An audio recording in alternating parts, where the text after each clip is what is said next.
And when you knock us down, we're going to get up. And on the way up, we're going to bite a kneecap off. Go ahead and say it, Ed. Go Tigers! When I woke up this morning, I was feeling pretty dangerous. You like that? You like that? F it. Jamar's down there somewhere. In the room, Saints select Marcus Davenport. No! Splash Brothers. Yeah. It's playoff. Keep going, Brace. Playoffs? Don't talk about playoffs.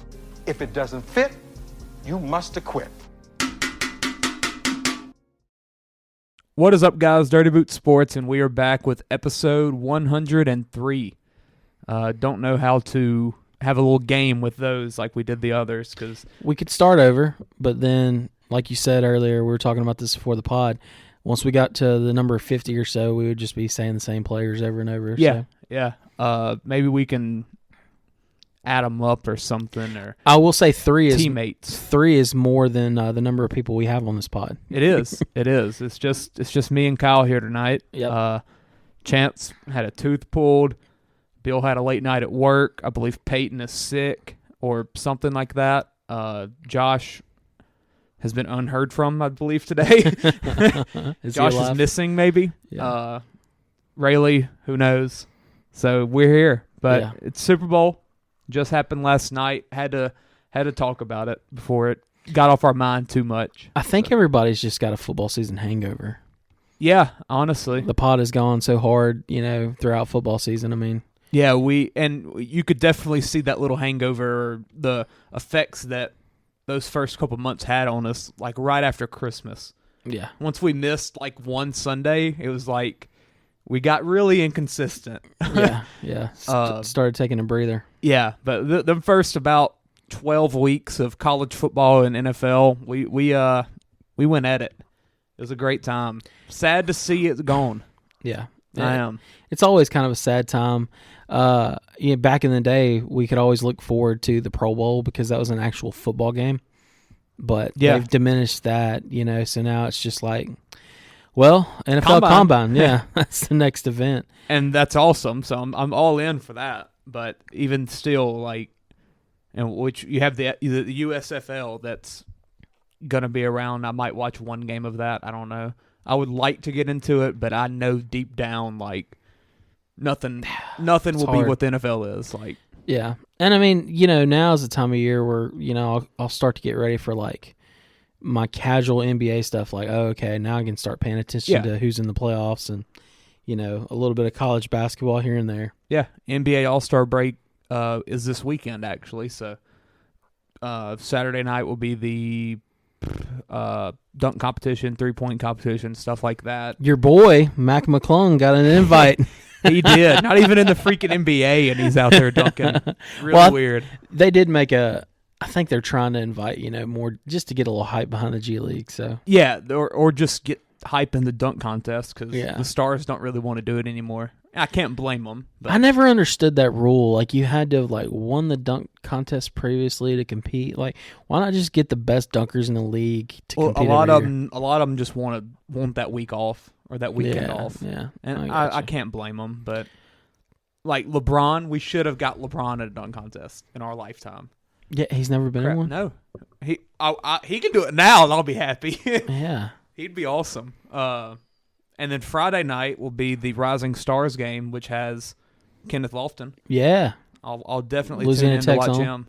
One of the 6 G League players playing in it, if that shows you what he's been doing this year. That's pretty cool.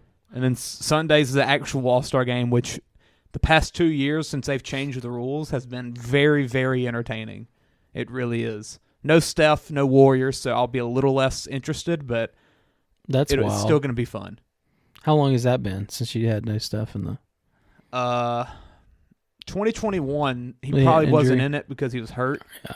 I'm not sure though. But no Warriors period. It's been a while. Cuz last year we had Steph and Wiggins. I think this was Steph's 8th appearance or something. I don't know. I'll still have fun watching it. I like how they did the rule change with, I believe in the fourth quarter the leading team has to score 24 points, I believe, for Kobe. And so it's kind of like a mini game. So until he gets to 24, I got you. Yeah. So if it's 100 and 130 to 125, it goes to 154. Okay. So it makes it to where that bottom team has a little bit room to catch up, but they know what they're striving for. Yeah, I gotcha. That's cool. Oh, yeah, it's very fun. I'll definitely be watching that. And that'll get people hopefully ready for that second stretch of the NBA season, the final 25 games or so. But tonight's football night, so let's get back to that. The Kansas City Chiefs got number 2 with Patty. Yeah. Yeah, Patrick Mahomes is, gosh, what a resume he's put together so far. Incredible. I know everybody, that's been on everybody's, tongue today talking about that. And I realize everybody wants to compare him to the greatest of all time, right away. But, let's just enjoy what he's doing for the moment because, he's got plenty of time to have that discussion. And, I think sometimes we forget, hey, there's a few guys that have, 4 Super Bowl wins. So, let's just pump the brakes, wait a little bit. It's just whenever you watch him, you know you're watching something special. He reminds me, and I've said this before. I don't know if I've said it on the pod or not, but the way that I look at Mahomes or Allen, Herbert sometimes is the same way.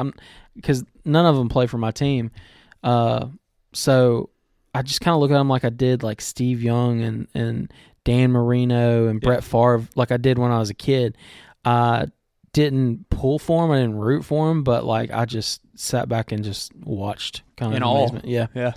Yeah, definitely. Especially, I have lots of memories of watching Steve Young as a kid because he was such a good runner too, and he was so accurate with the ball. And he's not going to put up the stats that these kids will now, but for that time in that league, he really was exciting to watch. And what's so unique about him, and it's something we've brought up before, but none of us are Chiefs fans necessarily. I was when Tyron was there, which I'm a fan of wherever he's at. And I wouldn't call us really fans of Mahomes, but we don't dislike Mahomes or the Chiefs. Mm-mm. And it's not like when Big Ben went to Super Bowl or... I hated Big Ben, though. Oh, I did too. Or even when Brady won his 6, I was never rooting for him, ever. There came a point for me, I was pretty militant about anybody that was playing Drew Brees or Peyton Manning. So in that, I had to hear for years how Tom Brady was a GOAT and how he was better than Peyton. And at that time, he really wasn't. It was it was just more of a he's an East Coast guy, so they were hyping it up. And I mean, he was really good, but you could make a case for Peyton being better than Brady for sure. Oh, absolutely. But after Peyton and Breeze retired, I just kind of sat back and just enjoyed Tom Brady's game. And honestly, I appreciated it a lot more once I could just sit back and watch him play. And not hate the guy. Yeah, I've appreciated him. It's almost like LeBron, where the past couple years I've been Brady's the GOAT. There's no way to honestly argue that anymore. And in my opinion, LeBron is right up there with MJ. If MJ's not 1 or 2 and LeBron's not the other, then I don't agree with your list, just straight up. Yeah. That's how I am with him. I think there's a pretty big gap between LeBron and Kareem or whoever you want to put whoever's next. 3 is definitely behind them, and there's no debate. But those 2 guys, all my life I've rooted against them, and while Brady never went against my team like LeBron did, but if he was playing the Falcons, I was rooting for the Falcons. If he was playing Nick Foles and the Eagles, I rooted for them. Yeah. Eli Manning, I rooted for him. All those guys, I would root for them. I mean, he made a good villain. He was that clean-cut dude who was kind of seemed like a douchebag sometimes, and he was on a team that was just always he never went through any lows in the NFL. No, besides this year, essentially. Yeah, which still made the playoffs. He didn't even have to come back for that. No, he didn't. But yeah, I kind of I appreciate it, and I will almost fight for their honor, you could say, but I'm never going to like the guy fully on the field or on the court. No. I mean, my guy, my guy was always Drew Brees and Peyton Manning too. I was, I still to this day, like, as far as like pure quarterback play, I realize that I don't know why we don't talk about this very much, but like the modern passing game in the NFL, like all the wizards that you see at the line of scrimmage, Patrick Mahomes does this. Aaron Rodgers, Drew Brees, Joe Burrow does it now, but where they walk up to the line and they have full freedom to change the play at the line, they owe that to Peyton Manning. Yeah. Peyton Manning was Omaha. I mean, he was the first guy to come up and just, he'd come to the line with 3 plays. And he was offensive coordinator on the field. And I enjoyed that. And there were so many matchups, especially with like guys like Ray Lewis, Ed Reed, Teddy Bruschi against Peyton Manning, that you just, if you understood the X's and O's of the game, it was so much fun to watch. Yeah. And we're seeing that a little bit now, but now the defenses are a little handicapped. I feel like they are. And you get a little bit more like the technology aspect where the how long is it, 15 seconds before the play whenever the headset like goes off in the helmet, like and Peyton never had that. No. And which it's still not going to fully give them like every adjustment at the line in the helmet, but they obviously see a little more than people used to, right, because of what Bieniemy or Reed or whoever's in the skies looking at. Right. And I don't know. I do hope that they, like, defenders, man. Like, I realize targeting's a big deal, but like when a guy gets kind of hit on the chin and the defender's trying to square him up, he's not going for the head. He's just trying to like square the guy up, and he takes a shot to the chin. Let it be.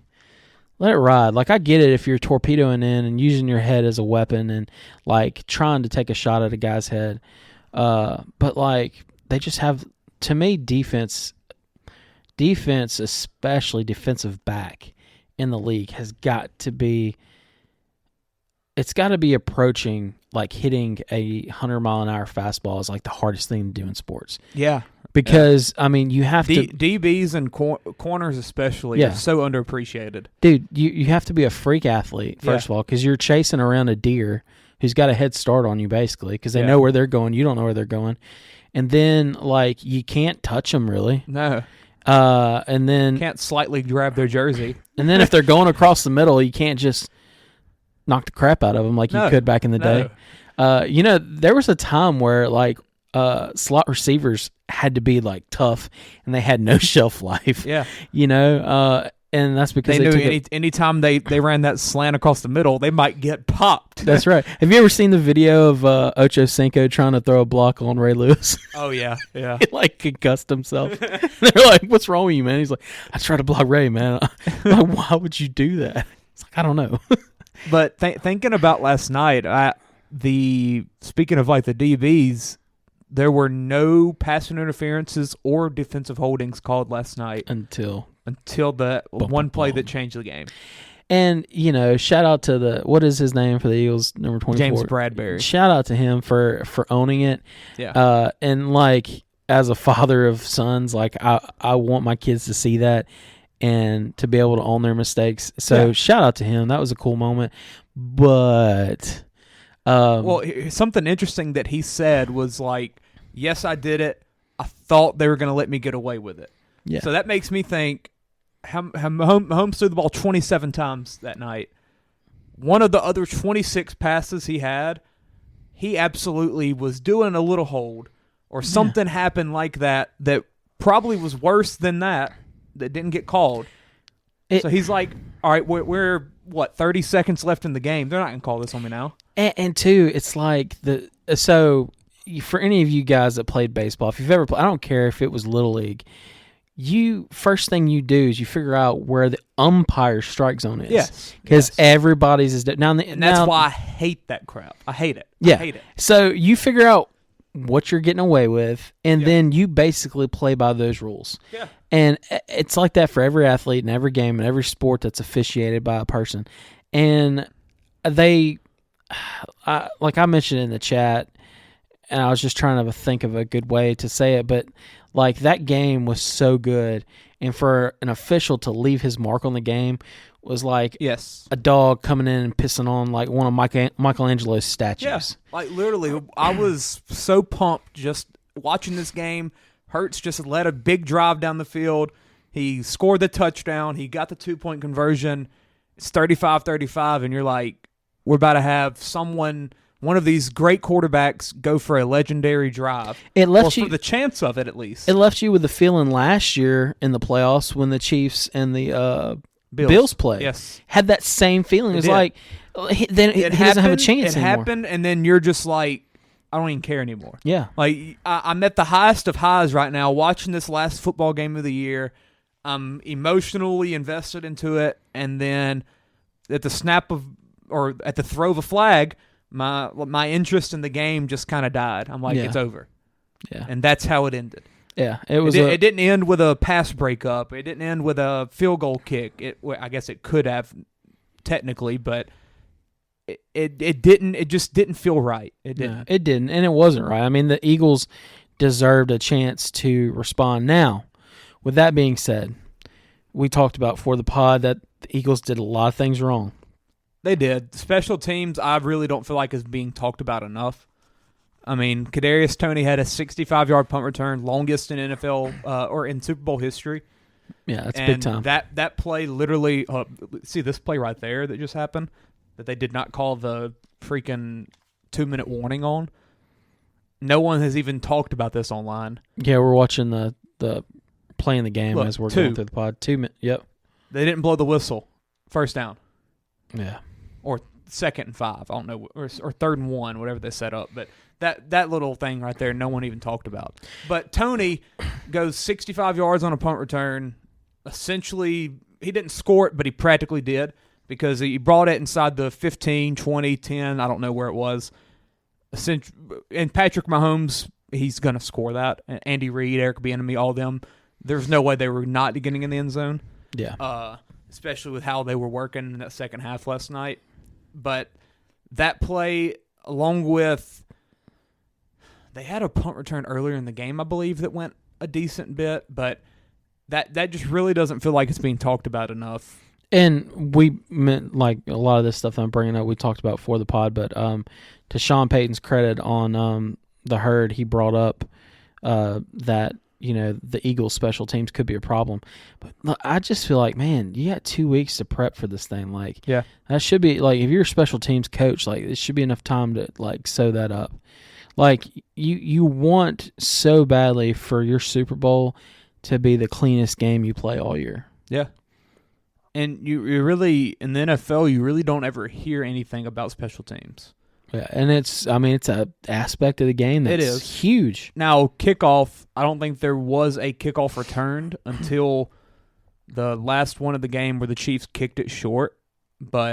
And that seems to be the way the NFL's going now. Player safety with Kenneth Gainwell, 1 kick return for 11 yards.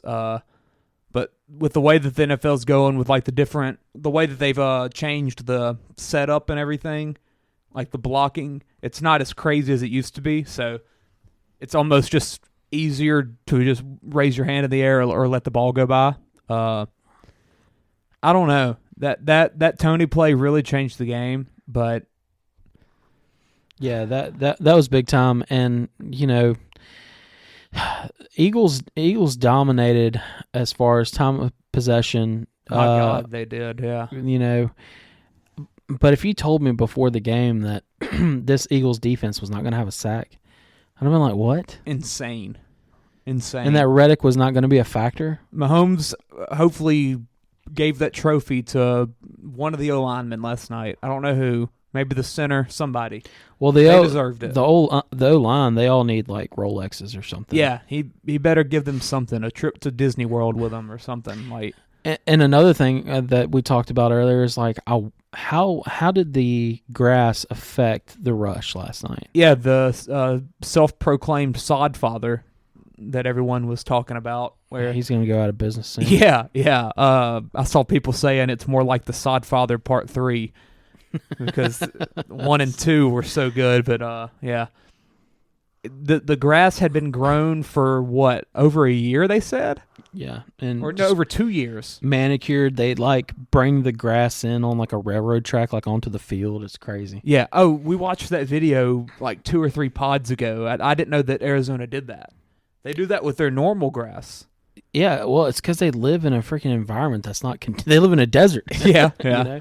But this grass had never been played on. It had been literally grown probably since the second that they found out they were getting the Super Bowl. They probably found out about 2 years ago, and they prepared it for this moment, and it honestly failed. Every player was talking about it. At halftime, they were talking about the people changing like their cleats out. The players were. Yeah, the whole Eagles team did. Yeah. Now it looks pretty. It does. It looked really good. But and another thing, dude, that I like. So many people watch the halftime show, right? Yes. I hate halftime shows. Now, it's not for the reason that most people who are conservative like myself hate halftime shows. I don't hate it because like of all the, all this crap's going on, blah, blah, blah. I hate it because I know they're tearing up the field. Yes. I've hated that since it became a thing, and when I was a kid and I found out like they're messing up the grass and like it affects the play. I'm like, well, why do it on the field? Like, have the halftime show at another stadium, another venue. Like, I just. But then all the people that are there don't get to see it. Well, then you can charge crazy money at another venue. Yeah. Or just let her perform on grass. Yeah. What's wrong with that? Let them like a marching band. Let them wear some cleats. Yeah. Yeah, marching band. That's it. bring in Grambling. Bring in Grambling and Southern, which I mean they are part of that. I think they used to do that way back in the old ones. Yeah, they're part of many halftime shows of the Super Bowl. But yeah, the whole like bringing in the stage, and then sometimes they'll bring in like fans and like let them run around on the field. They absolutely do every year. And it's just like that's just too much, man. Like let's just play ball, And then there's the long break. I thought Mahomes got hurt there too. He did. He did tweak that ankle. He rubbed some magic dirt on it. And that was one thing I was talking. So I missed the entire first half. I was in church yesterday, and I'd heard about. I was talking to my dad, and he was watching the game, and he's like, "Yeah, Mahomes just hurt his ankle, which was on this play." Yes. And I was like, "Ooh, man, how is that extra long halftime going to affect that ankle?" Because when you tweak your ankle, especially, really anything that you tweak, the last thing that you want to do, if you can bear weight on it at that time, is to take a break. Yeah. Because then swelling sets in. Then your mobility is shot. Mm-hmm. So and instead of the 15-minute half, it was like 30 plus. I want to know what they freaking gave Mahomes. He said nothing. I don't believe that. I don't either, but he said nothing. Have you ever seen anybody with a high ankle sprain just play and just not and perform not better? Be hobbled? Yeah, it was not he a got factor. better in the second half. Yeah. How? Crazy. How? I don't know. I really don't. And speaking of Mahomes, or they probably gave him something illegal that he couldn't say. Dude, what did they do? But what? Yeah, I mean, you can't numb it because then you can't feel it. You can't move on it. And he, at the freaking 3-minute mark of the game, at the very end, he ran for 20 yards. Which is one of the biggest plays. And then there's Reddick who can't catch him. Yeah. It blew my mind. No hobble at all. No hobble. Talking about conspiracy theories. I know. It feeds it. It's got to feed it. But yeah, shout out to Mahomes for a heck of a game. I'll read off his resume. I found it. He hold on. Let me see if I can call out. So 2 Super Bowl wins, 2 Super Bowl MVPs, and 3 MVPs. He only has 2 MVPs. Oh, okay, dang. I thought he had 3. 2 Super Bowl wins, 2 Super Bowl MVPs, 2 MVPs, 1 Offensive Player of the Year, 2 first-team All-Pros, 1 second-team All-Pro, 5 Pro Bowls, 2 NFL passing touchdown leaders, and 1 NFL passing yards leader, which was this year. He's been in the league 5 years, guys. 5 years. He has the NFL record for career passer rating with 105.7.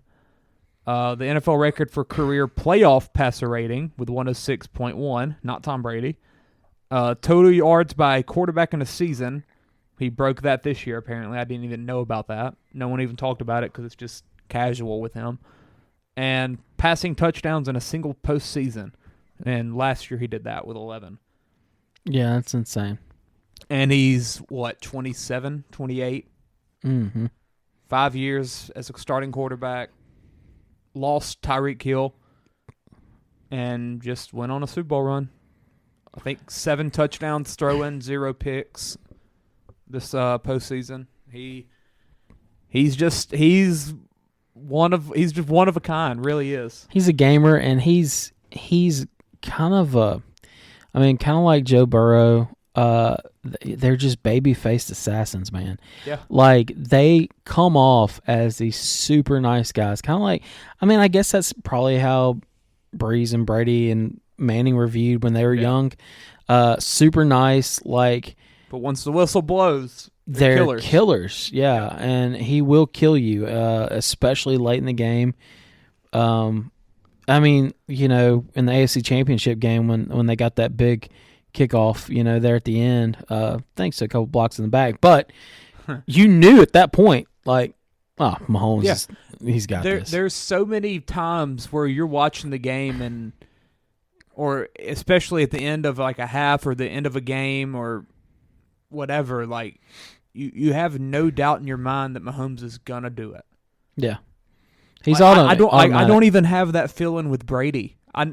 Whenever Brady's down in a game or he has a last minute drive, I never just think, or I never really thought Brady's gonna score it.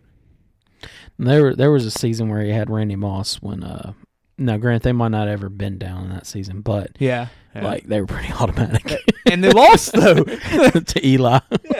Yeah. To a great defense. Definitely. But yeah, Mahomes he's fun to watch. I don't know if he doesn't go down as a top 5 quarterback ever, it's going to be a disappointment. It really is. Well, think about how many quarterbacks have 2 Super Bowl wins though. It's a pretty short list. Well, and you got Brady. Bradshaw. I'll take Mahomes or Bradshaw right now. Oh, yeah. Bradshaw threw more interceptions than touchdowns, but that's how it was back in the day. Montana. He has to eclipse him still. Yeah. Then you've got Elway. Elway. Mm-hmm. Elway's got 2. Both the Manning brothers have 2. But I wouldn't even count 2 of one of Peyton's.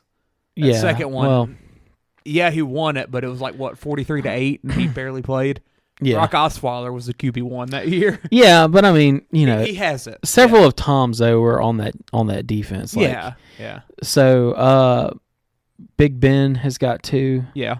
I think that's it. Is that it? There's probably some Bart Starr, like old people have it. I don't know.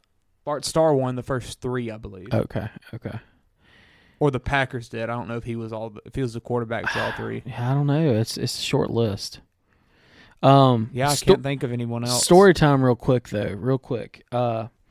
There was a few years back when Joe Montana's son played for Tulane, and they came to Tech, and they were honoring Terry Bradshaw. So at the time, 2 out of the 3 quarterbacks who had ever won 4 or more Super Bowls were in Ruston in the stadium. Oh, wow. Of course, I saw Terry Bradshaw because he was down the field, actually, with, of all people, Phil Robertson. They were honoring both of them. I could not find Joe Montana. Huh. And the reason was I was looking for him. I was sitting in the student section. I was looking across, looking at the home side. He was sitting right behind us. Oh, my God. In the crowd? Yes. That's where, like, when I saw it on the news, that's where he was. I was like, you kidding me, man? Wow. I miss Joe Cool. So, and, like, I wouldn't have ever approached the guy. I just wanted to lay eyes on him. Yeah, I saw Joe Montana. Yeah. That's all you got to say. Yeah, that's it. So, Mahomes, I really think whenever it's all said and done, it's going to be Patrick Mahomes, Tom Brady, and Joe Montana will still be mentioned. I think that's how it's going to go. Yeah. And I would not be shocked if Mahomes is that number one. It's going to be tough to surpass 6 Super Bowl rings. I don't know if he will do it. Probably not. But when you just think about the general talent that he has, like he's incredible. Yeah, and even if he never wins another Super Bowl, which I won't say is likely, I'll put the over-under on another Super Bowl at 1 for Mahomes because it is so hard. It is incredibly hard to get there. It is. Think of all the names of quarterback. Like Dan Marino never won one. He only went to one. Yeah. It's crazy. Dude, he had a 5,000-yard year in the 80s. And he never came back. Well, and Aaron Rodgers made it to 1, never done it again. There you go. And he just got better and better since then. Won 2 straight MVPs, couldn't make it. And Breeze won. Yeah. Never made it back.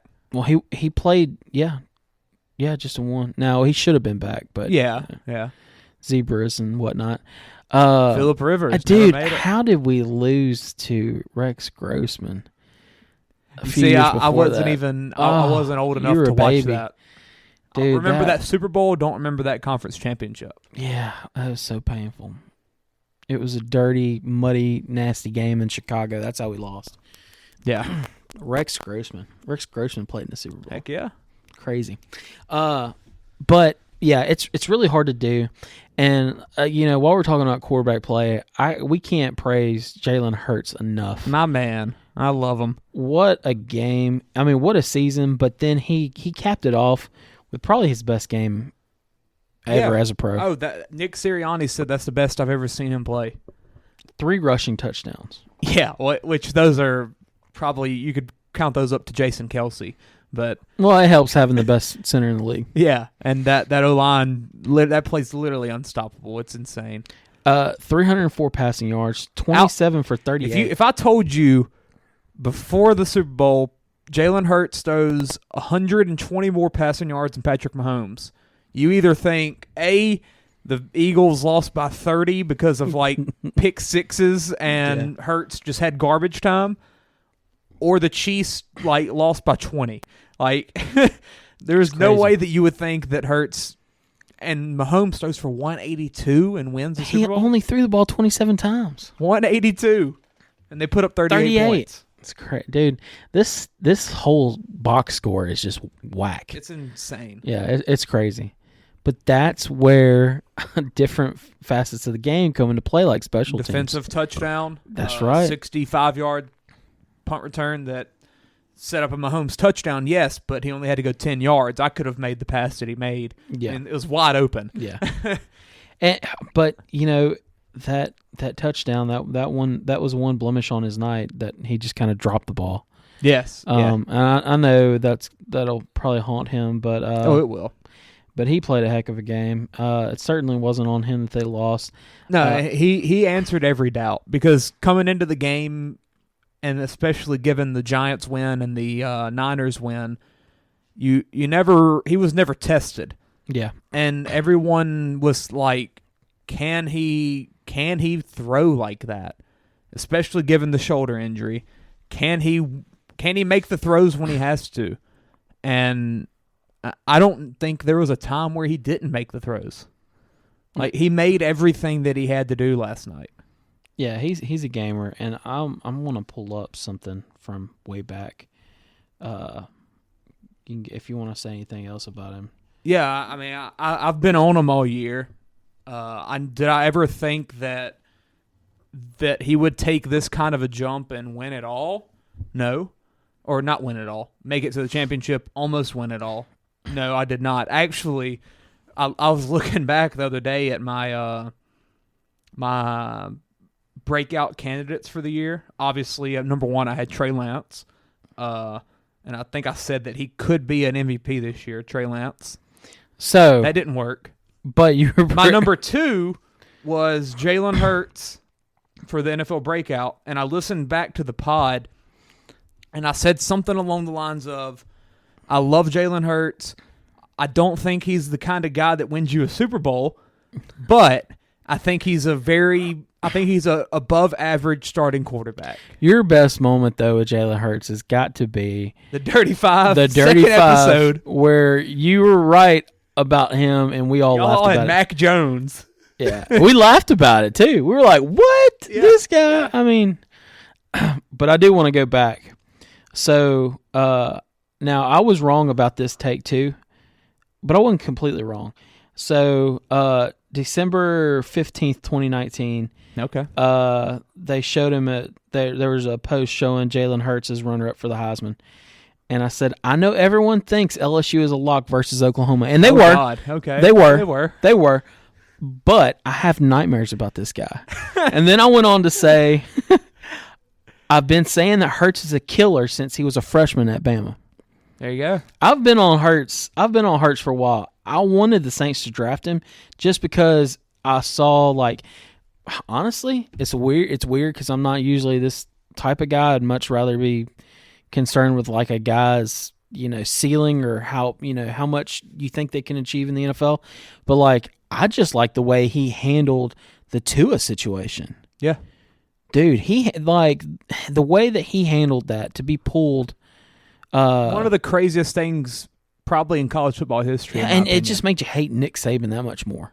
Yeah, I mean everything that Hurts had done for that program, even up to the that year point, before, he was the starter too, right? Yeah, and then he put in Tua. It was I'm just going with Tua. I don't necessarily remember that game entirely, so I don't know what his stats were like at that point. Obviously, they couldn't have been great if he got pulled, but still, you don't see a move like that for a freshman that had never really touched the field. And I think it was, and I don't even think that the gap between Tua and Hurts was that great. I think it was just like Saban was like, this is the better guy, so we're going to go with him. Yeah. And the way that he handled that just impressed the heck out of me. And I thought he would be great in New Orleans. He seemed accurate to me in college. He could run when he needed to. He kind of reminded me of a little bit of Russell Wilson. I didn't know he could run the ball this well. Oh yeah, as he has this year. But he also just seems like a good guy. He really does. Yeah, and a good leader. He is. He's honestly he's everything you want in a quarterback, like off the field. He's got all the mindset, all the intangibles, everything like that. Could his arm be better? Yeah. I mean, everyone can't have Mahomes or Allen's arm. Could he run the ball less? Yeah. And that'll probably happen in the next couple years. He'll start taking down some of those carries. He's only 6'1". Yeah. Yeah. He could be bigger, absolutely. And if you're 6'1" in the NFL, you're really probably closer to 5'11" than you are 6'1". Yeah. But the gamer is straight up the word. That's what he is. He's a gamer. Yeah. I love him. I'm very excited to see how this Eagles team continues to grow. Could they never get back with Hurts? Yeah, probably. I mean, it's hard to get to Super Bowl. It's essentially what I said last year with Burrow and the Bengals. Like coming into the year, I didn't have them in the top 5 for Super Bowl contenders because it's just so hard to replicate that success. Yeah. Let me say this though. Next year, the Eagles have an easier path to the Super Bowl than the Chiefs. Why's that? Because the NFC versus the AFC. Yeah, the NFC got even weaker probably. Yeah. No Brady. We don't know what's happened in San Francisco. Rodgers is going to his darkness retreat today. Dak Prescott looks like straight boo-boo. Yeah. Kirk apparently, which Kirk didn't really look bad in the playoffs, but still the Vikings have defensive problems. Kirk is just mediocre. Yeah, you're not going to get scared by him. Not in the playoffs. Daniel during Jones the regular is still season there. While the AFC is going to get stronger. You got killers everywhere. Yeah. The AFC's it's going to be so crazy to watch. Oh, dude, man. They're going to have to they're going to have to change the divisions. Realignment. Up. Yeah. Or does it come to the point where some of these top guys request a trade? I would love for T. Law, Justin Herbert. Yeah.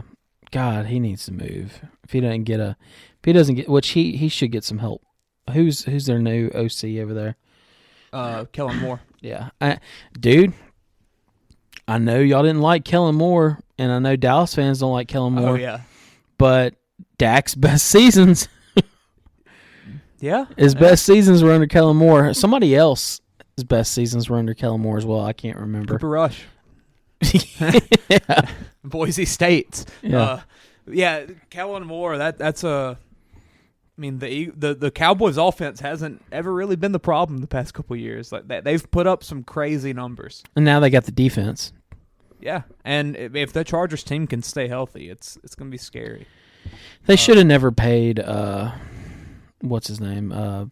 Zeke. Should have never paid Zeke. Yeah.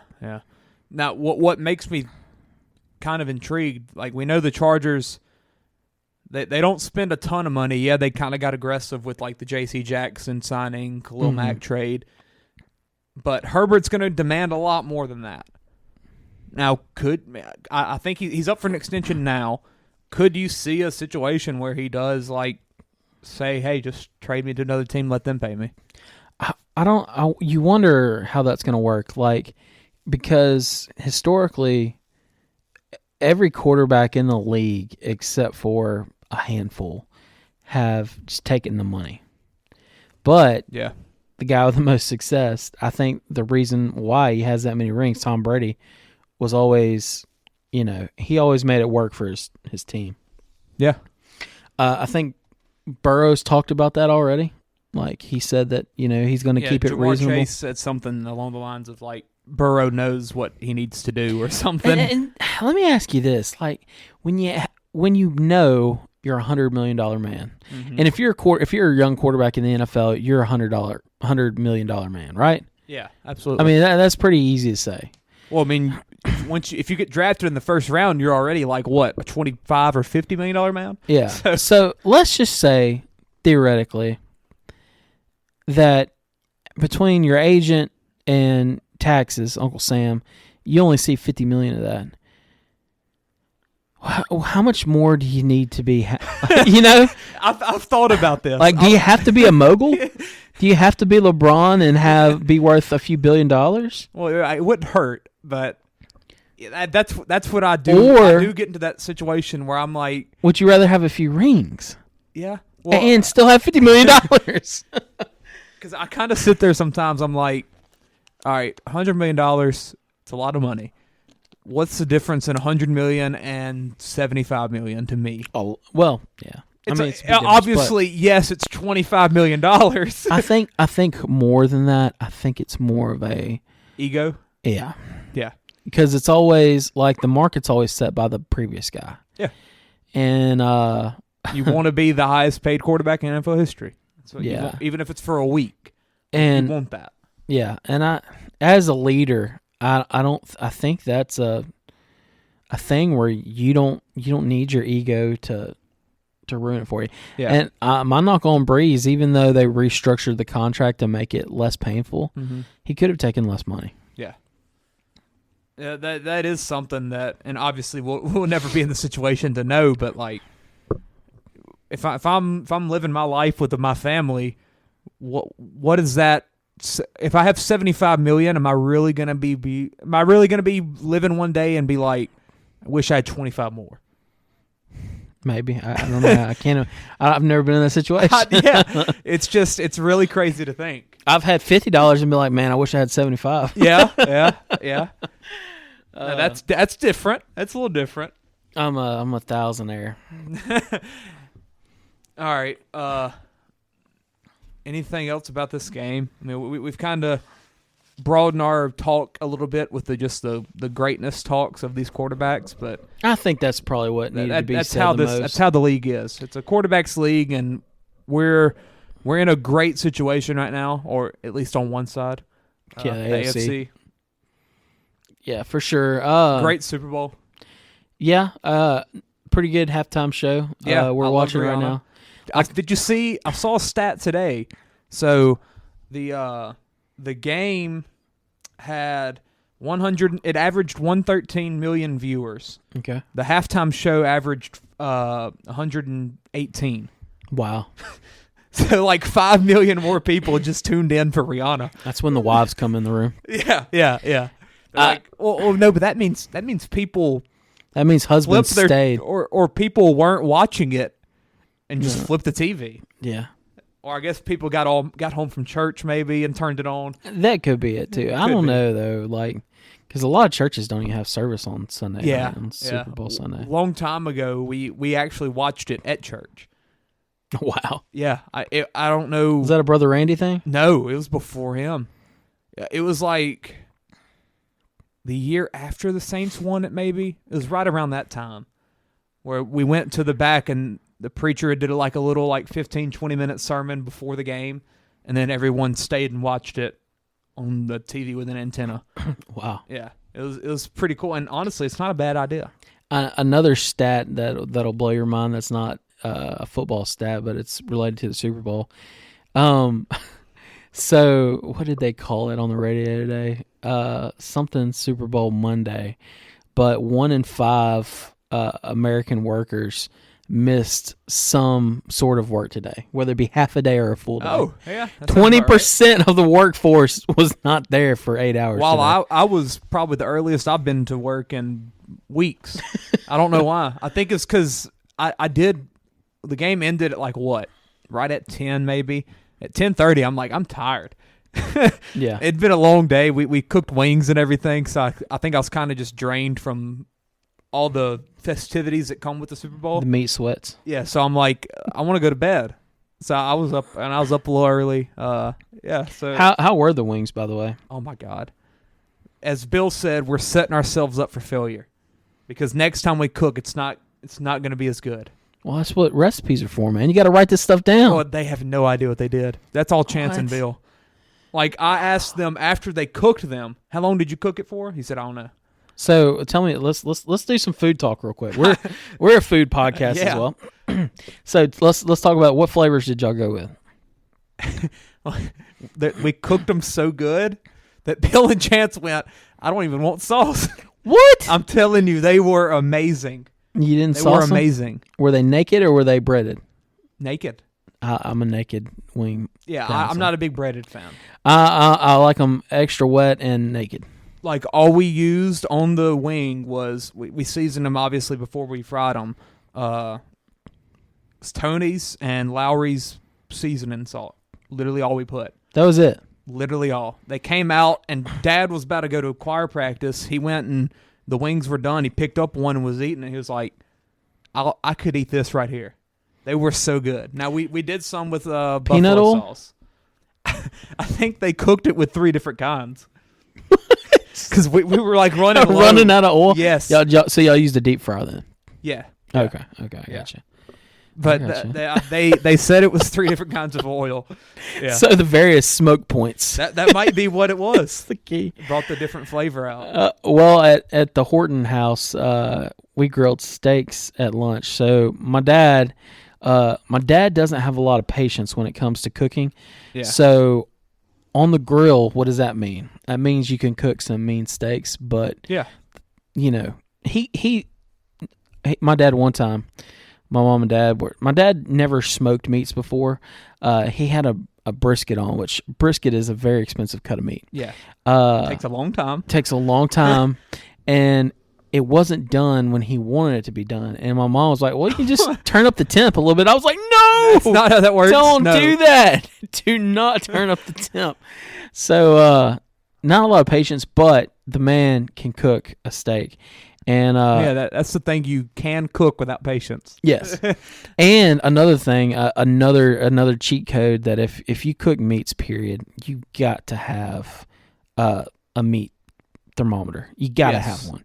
That is a game changer. It keeps you from overcooking your chicken. Bill bought one for Chance that has it's electronic. Yeah. So you be in the house, put it in there, to go Bluetooth. Yeah. Bluetooth, yeah, sweet. Now, I don't have one of those. I have one that I poke in there and check it from time to time.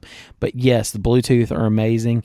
But you have, if you've got a charcoal grill, you've got good steaks, and you've got a thermometer probe, you can make good steaks. So sear each side timed, and then indirect heat, and that's all you have to do.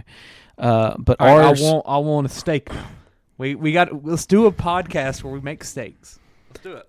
Hey, me and Ray. Have you ever heard about me and Ray's like practice for a steak cook-off? Like we were gonna enter I think it's the SGA something. But anyways, it's like an actual thing. Like they have like steak cook-offs. There's a world champion, and typically the world champion has like their own seasoning afterwards. Like it's a big deal. Yeah. So me and Ray were actually doing practice cook-offs, and we were like cutting the steak just like how it had to be. We had it down to a science. We were like recording times, temps. We had temperature guns, like checking the surface temps. We need this. We need to see this. It is not hard to do. We need to see this. It is not hard to do. And another thing my dad just did recently, Super Bowl weekend, at Kroger's. Yeah.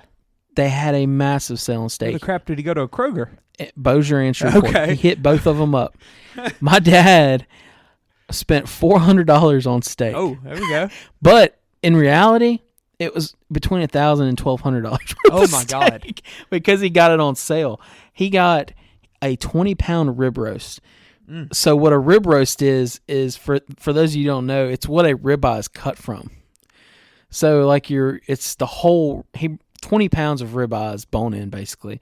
Then he bought 2 fillets, which fillets are what your tenderloins are. I'm sorry, 2 tenderloins, which is what your filet mignon is cut from. Then he bought, I think, 6 packs of the bone-in Nolan Ryan Prime Angus ribeyes. Oh, wow. But anyways, crazy sale. So my brother's going to dry age he's going to dry age the rib roast, which, have you ever had dry age steak? No. Oh, my God, brother. Oh, you talk about will blow your mind. But then I think he's going to dry age a tenderloin too. So, yes, but if anybody can do steaks in the area, I would let Ray. Me and Ray could make some pretty good steaks pretty quickly over here a pod. Post Super Bowl, post football steak day. I don't know. Okay, well we'll put it on the list. And actually, last pod we talked about doing some barbecue. Absolutely. Plates. Me and Ray talked about doing some steak plates too. Dude, I'm all in. All in. Okay. Well, we'll have to add that to the agenda. I want that that competition level thing. I want to record that and post it. We're down. We're down. Let Ray make a BLT this summer too with his perfect recipe. We could do once a month at the least. We need to do a cooking thing like that. And it can be like a go-to recipe, like Ray's BLT, or the perfect ribeye steak, or I don't know, the perfect chicken wing. Apparently, I'm telling you, them wings were good.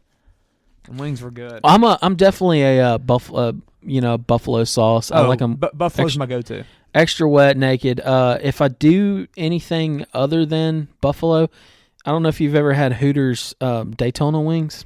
I've not. They're kind of interested. They've got a little sweet, a little heat to them, and always got them naked because Hooters wings are typically breaded. I don't go for the bread, but I would get them naked, but they're finished off on the grill, so it caramelizes the sauce that they use. Yeah. So you get a little sweet, you get a little spicy kick. But the Daytona wings at Hooters, never been a big fan of Hooters.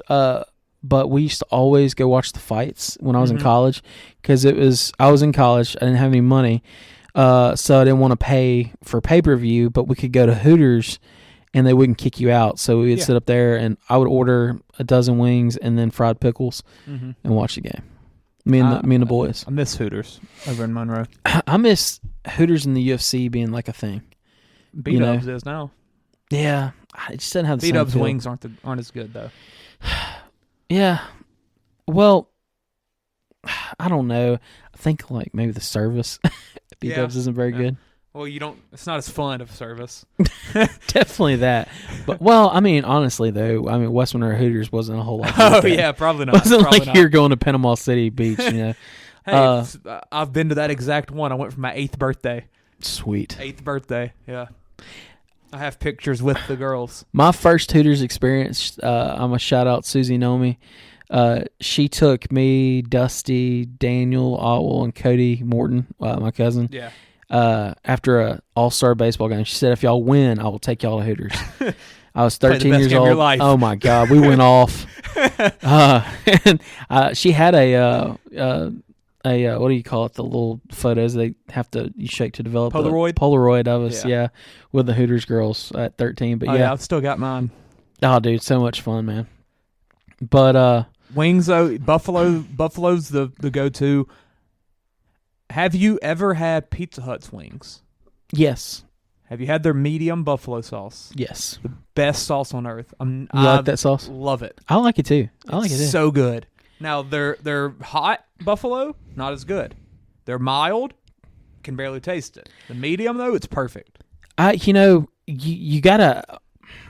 I'm the type of person. If I go to a restaurant that's got hot wings, I really would prefer to try all of their standard buffalo. They're mild, they're medium, and they're hot. Absolutely. I was like that at Buffalo Wild Wings. I used to go for the hot there. There was speaking of Panama City, there was a place in Panama City, not on the beach, but in Panama City, that used to have. Can you hear that? Hold on. How did that happen? I don't know. The computer went off went to sleep, and then it started playing a video. Stephen A. started talking.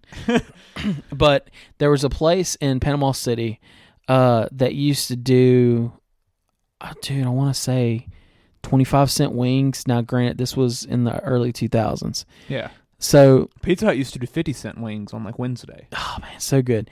But this is really how I got introduced to wings. I was like 13 and like really enjoying wings. And my cousin bought, I swear to you, dude, like 125 wings. Oh, my God. And me and two other guys, my cousins. So we're all like, he might have been in his early 20s, but me and my cousin Matt were teenagers. We ate all of those wings. Oh, my God.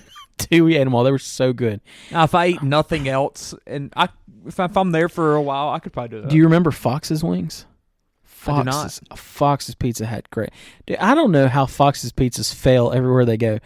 There's still some around. There's one in Monroe. Maybe. There's one in West Monroe. I want to go. Their pizza was so good. Dude, are you? So good. What about? How do you feel about wedgies? Oh, the best. Dude, the club wedge is a gift. We used to get the steak and cheese one, I believe.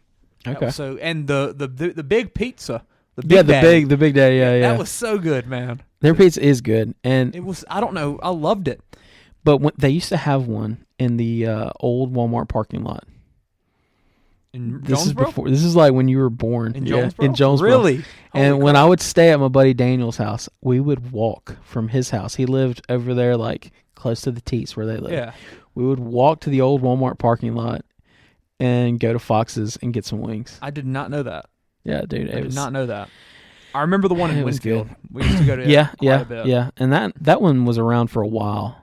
Yeah. But dude, I didn't start eating the wedges till I got to college though. They're so good. Yeah, the club wedge is Have phenomenal. you had the melt at Pizza Hut? Mm-mm. It's essentially a wedgie. Similar. Yep.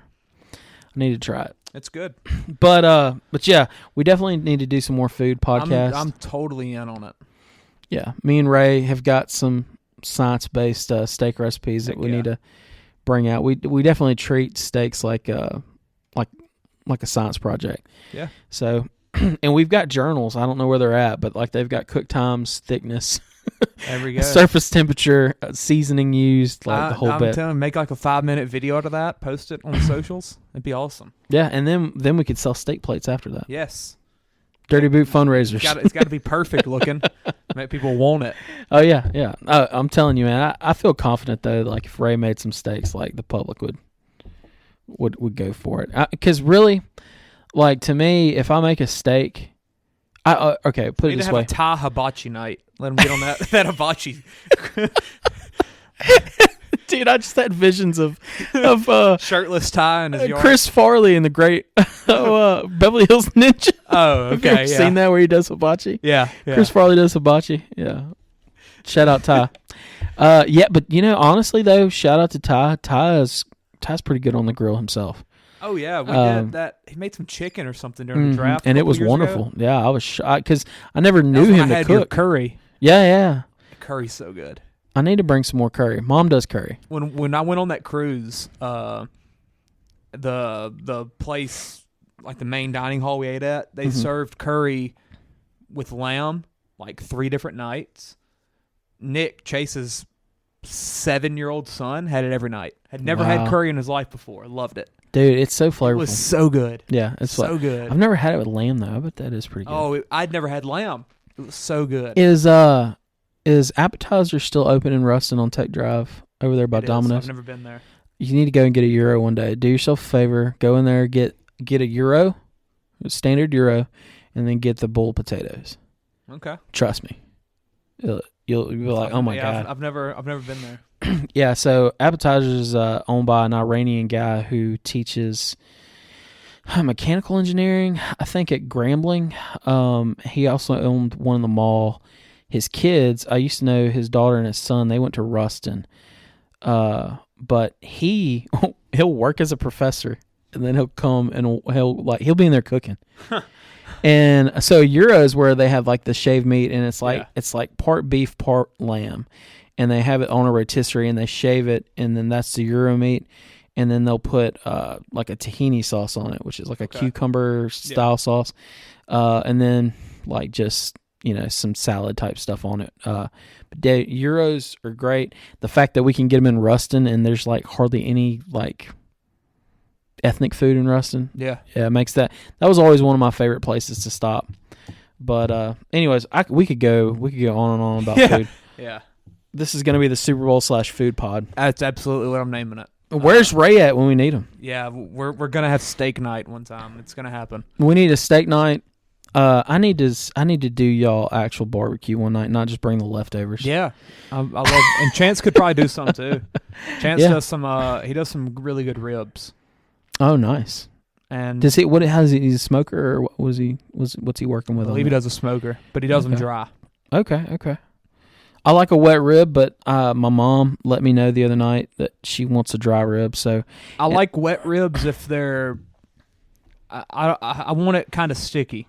Yeah, for sure. You want that the sauce got to be caramelized. Yes, absolutely. Yeah, that's what you're going for. That, and honestly, I think the reason why I like those ribs like that is because the first ribs I ever had were like Outback, Applebee's. Chili's, Applebee's riblets, and then TJ's ribs. You ever had TJ's in Baton Rouge? I've heard of it. I feel like I've been there. I'm not really sure. Yeah, they got the Heisman Trophy. They got Billy Cannon's Heisman, and they got one of Shaq's massive shoes. We typically eat there whenever we go to LSU games, and for locals, it's kind of a touristy type spot. But I, honestly, man, their ribs are so good.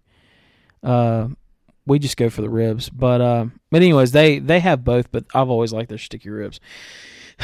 But anyways, we'll have to do some more cooking episodes. Yeah, figure it out. Definitely. And me and Ray mentioned that at the beginning of the pod. That was one of the first things. Yeah. And Hunter can get into his pizza. Yes, I want to take a deep dive with Hunter. Yeah. Because I nerded out on that for Chance said something the other day. I was talking about something I was into. He's like, dude, you're into all kinds of stuff, aren't you? And it's just I take deep dives into stuff sometimes. Yeah. And I'll go down a rabbit hole, and I'm not coming out till I know everything. I felt like there is to know about it at the time. Now you talked about like that pulled pork he brought. Hunter made a pizza that was barbecue, had barbecue sauce, cheese, and he used that Jack Daniel's pulled pork. Yeah. I like it. It's really good, but it was obviously not as top tier as it's like making your own. Yeah, that stuff is so good. You could make some. We could do barbecue night. He could do a pizza. Oh, that pulled pork. We could do all kinds of things with it. All kinds. Oh, let's do it, dude. Some jalapenos on it. I want to talk to Hunter about the biggest things with pizza ingredients. So, number one, the crust. Yes. How he does his own, and you said he makes his own crust, so I think that's incredible. Then the sauce.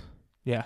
And then from there, as long as the crust and the sauce you have to tweak yourself, but from there, as long as you add quality ingredients to a pizza and then your technique is good, you're gonna make a great product. Yep. So we got to get Hunter on. We got to stop this before we go too much further into our talks. This is fun though. For sure. I miss you football already. But yeah, we'll be coming at you with more and more content than ever. We've got some big plans. We'll be unveiling all those pretty soon. Some more podcasts since baseball's coming around. Yep. Golf is coming around Peyton.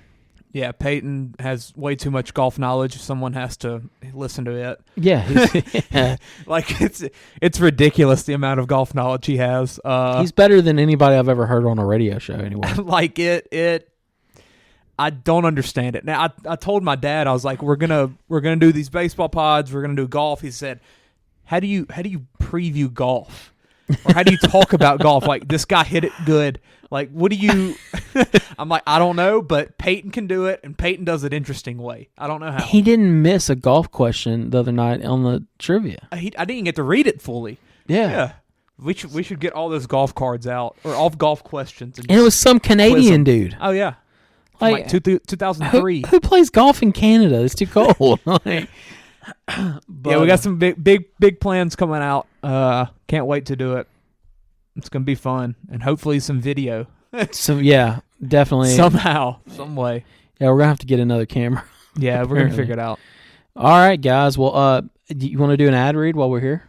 Yeah, we can do Big Reed BBQ because I used some barbecue on some wings last night. Yeah. I don't even like barbecue wings, but they were actually good. So, what sauce do you have here? Bill brought it. It was the spicy and the mild. Okay, I need to get my hands on some. I think the spicy is a little bit better, but honestly, they're both really good. Okay. They're both really, really good. That was my first time trying it, actually. Big Reed BBQ started as a family recipe in 1986. Our mild flavor is right on time, and our spicy is just enough heat. That is true. Owner Ken Reed and Director of Marketing Andre Leonard say you can get our sauce at Doug Damona Farm and Feed, Time to Shine Detail, The Salty Brahma, and Amazon. Nice. So, yeah, go for that. Also, shout out to ADS, Automotive Detailing Services, Elevate, Mimi's. Shout out to all them. Hopefully, if you want to be a sponsor, hit us up. We want more. Yeah, for sure. All. We'll take them all.